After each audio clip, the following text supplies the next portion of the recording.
الصلاۃ والسلام علیک یا حبیب اللہ صلی اللہ تعالی علیہ وسلم۔ مکھی حلق میں چلی گئی، روزہ نہ گیا، اور قصدن نگل لی تو جاتا رہا۔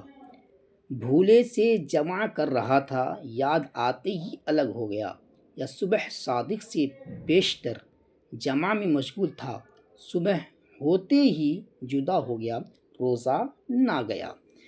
اگر دونوں صورتوں میں جدا ہونے کے بعد انزال ہوا ہو، اگرچہ دونوں صورتوں میں جدا ہونا یاد آنے اور صبح ہونے پر ہو کہ جدا ہونے کی حرکت جمع نہیں، اور اگر یاد آنے یا صبح ہونے پر فوراً الگ نہ ہوا، اگرچہ صرف ٹھہر گیا اور حرکت نہ کی، روزہ جاتا رہا۔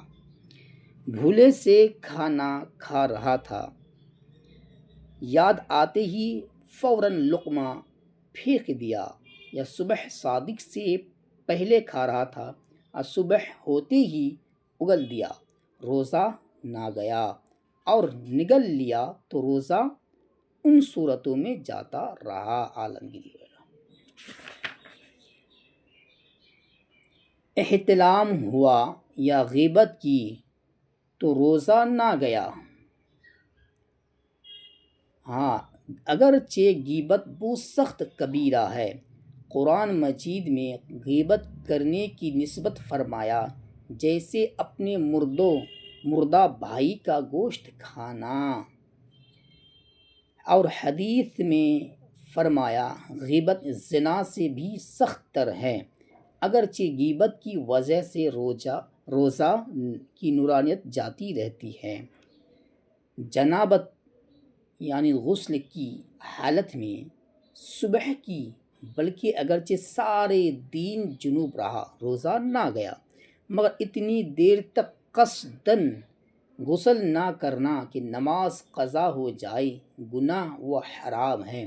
حدیث پاک میں فرمایا جنوب جس گھر میں ہوتا ہے اس میں رحمت کے فرشتے نہیں آتے۔ در مختار وغیرہ۔